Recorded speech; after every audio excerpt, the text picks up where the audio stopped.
अगर मैं आपसे अभी पूछूं कि खुश रहने के लिए आपको क्या चाहिए, तो आपका जवाब क्या होगा? एक अच्छी नौकरी, सैलरी में अच्छा हाइक, अपना घर, या एक अच्छी सी रिलेशनशिप? आई एम श्योर इनमें से कुछ ना कुछ ज़रूर होगा। या फिर आप अपना कोई काम शुरू करना चाहते होंगे। आप सोच कर देखिए, आप जो चाहते हैं वो सारी चीज़ें काफ़ी हद तक मटेरियलिस्टिक हैं। आपको लगता है कि ये चीज़ें अगर आपको मिलेंगी तो आप खुश रहेंगे, शायद रहेंगे भी, क्योंकि यही चीज़ें आपका एम्बिशन है। जब इंसान को अपना एम्बिशन मिल जाता है तो वो खुश रहता है। लेकिन इन सब चीज़ों के बाद भी एक और चीज़ है जिससे आप खुश रह सकते हैं, जिससे अंदर से आप कॉन्फिडेंट और खुश महसूस कर सकते हैं। अगर हम आज के टाइम में देखें तो कोई ना कोई किसी ना किसी चीज़ के लिए स्ट्रगल कर रहा है।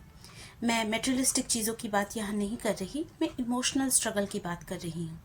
अगर हम उन्हें बाहर से देखें तो हमें कई लोग मिलेंगे जो बहुत कामयाब हैं, लेकिन अंदर से वो बहुत अकेले हैं। उन्हें समझ में नहीं आ रहा इस अकेलेपन को कैसे दूर करें।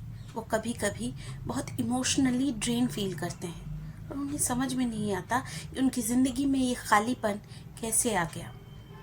मेरे हिसाब से इसकी एक वजह हो सकती है और वो है डिपेंडेंस। जी हाँ, मैं इमोशनल डिपेंडेंस और दूसरे तरह के डिपेंडेंस की भी यहाँ बात कर रही हूँ। आप लोग ऐसे कई लोगों से मिले होंगे जिन्हें अपनी बात रखनी नहीं आती। सही या गलत तरीके से छोड़िए, अपनी बात रखनी ही नहीं आती। हाँ, कोई और अगर अपनी बात कर रहा है या उनके पॉइंट के साथ अलाइन हो सके ऐसी कोई बात कर रहा है तो वो लोग आराम से वो कॉन्वर्सेशन कंटिन्यू कर लेते हैं। लेकिन जब उन्हें खुद अपनी बात रखनी होती है तो ये काम उनसे नहीं होता। कभी कभी ऐसा भी होता है कि जब पूरी मीटिंग ख़त्म हो जाती है या पूरा डिस्कशन ख़त्म हो जाता है तब जाकर वो बोल रहे होते हैं, अरे ये बात होनी चाहिए थी, वो बात होनी चाहिए थी। ऐसे लोग ना ज़िंदगी में कामयाब हो पाते हैं, ना कभी खुश रह पाते हैं, क्योंकि इन लोगों को एक बेसिक चीज़ समझ में नहीं आती कि अगर मुझे अपनी बात रखनी है तो वो मुझे खुद ही रखनी होगी। अगर इस चीज़ के लिए मैं किसी और पे डिपेंड करूँगा तो वो काम कभी नहीं होगा, क्योंकि जो प्रॉब्लम मेरा है उसे सिर्फ मैं ही एक्सप्लेन कर सकती हूँ। कोई और आके मेरी प्रॉब्लम एक्सप्लेन नहीं कर सकता। हाँ, ज़्यादा से ज़्यादा वो इंसान मेरे पॉइंट ऑफ व्यू को समझ सकता है, लेकिन मेरे स्ट्रगल को या मेरे साथ जो इश्यूज़ हो रहे हैं उसे मुझे ही एक्सप्रेस करना पड़ेगा। अगर मैं वेट करूँगी कि कोई और आएगा और मेरे प्रॉब्लम्स को सामने वाले के सामने अच्छे से समझा कर देगा तो ये कभी नहीं होगा। और अगर आप भी इस चीज़ का इंतज़ार कर रहे हैं तो जान लीजिए, आपकी लाइफ में प्रॉब्लम्स बढ़ने वाली हैं। आप कभी भी खुद से या दूसरों से खुश नहीं होने वाले। अब बात करते हैं ज़रा दूसरे टाइप के डिपेंडेंस की, यानी इमोशनल डिपेंडेंस। हो सकता है प्रोफेशनली आप बहुत कॉन्फिडेंट हैं, इनफैक्ट आप अपना काम बहुत अच्छे से जानते हैं, आप जानते हैं आपको क्या करना है क्या नहीं करना है। ऐसे लोग हमें प्रोफेशनली बहुत कामयाब दिखते हैं, लेकिन कभी कभी ऐसा देखा गया है कि पर्सनली ये लोग इमोशनली किसी पे डिपेंडेंट होते हैं।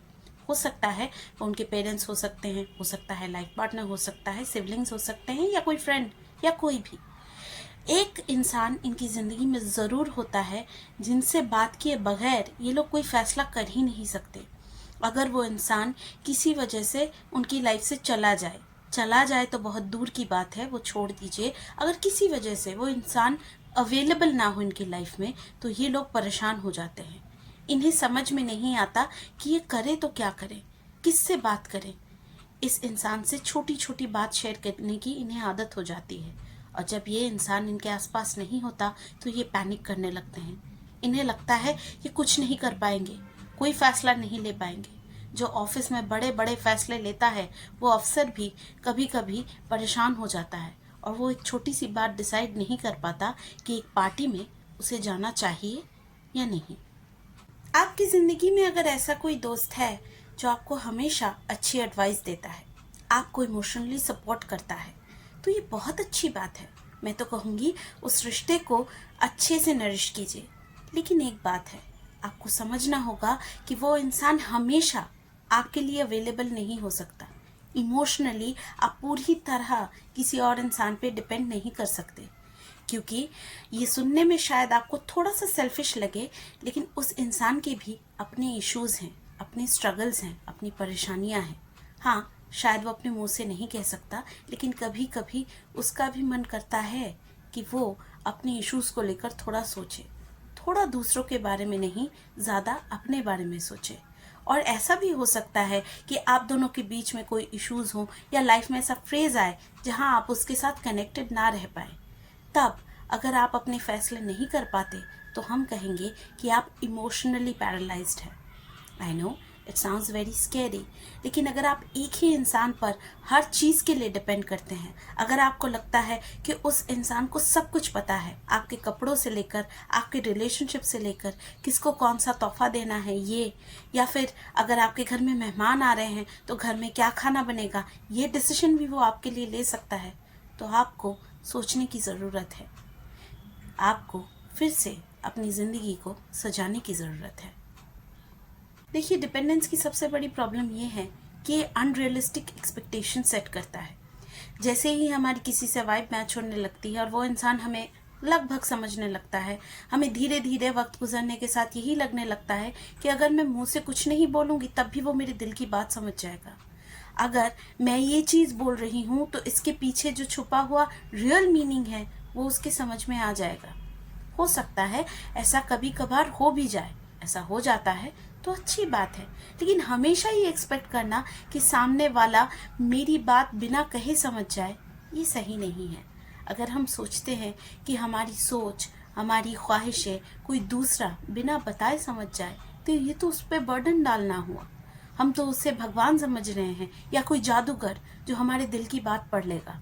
और यहीं से सारे प्रॉब्लम्स की शुरुआत होती है, क्योंकि हम ये अनरियलिस्टिक एक्सपेक्टेशन सेट कर लेते हैं और फिर जब ये पूरी नहीं होती तो हम दुखी हो जाते हैं, डिप्रेस्ड हो जाते हैं, अपनी ज़िंदगी से शिकायतें करने लगते हैं। अगर हम थोड़ा सोच कर देखेंगे ना, तो हमारी रिलेशनशिप्स में या ज़िंदगी में जो पर्सनल प्रॉब्लम्स हैं या दूसरी प्रॉब्लम्स हैं, तो इनकी वजह ये अनरियलिस्टिक एक्सपेक्टेशंस ही हैं। एक बार इसे अपनी ज़िंदगी से हटा कर देखिए, आप देखिएगा आपकी ज़िंदगी बिल्कुल बदल जाएगी। आपको मेरा ये वीडियो कैसा लगा कमेंट सेक्शन में ज़रूर बताइएगा। अगर आपको मेरी बातें सही लगती हैं तो ये वीडियो अपने फ्रेंड्स और फैमिली के साथ शेयर कीजिएगा, ख़ास करके किसी ऐसे इंसान के साथ जिसे अपनी बात खुद नहीं करनी आती। मिलेंगे किसी और वीडियो में, तब तक के लिए बाय बाय।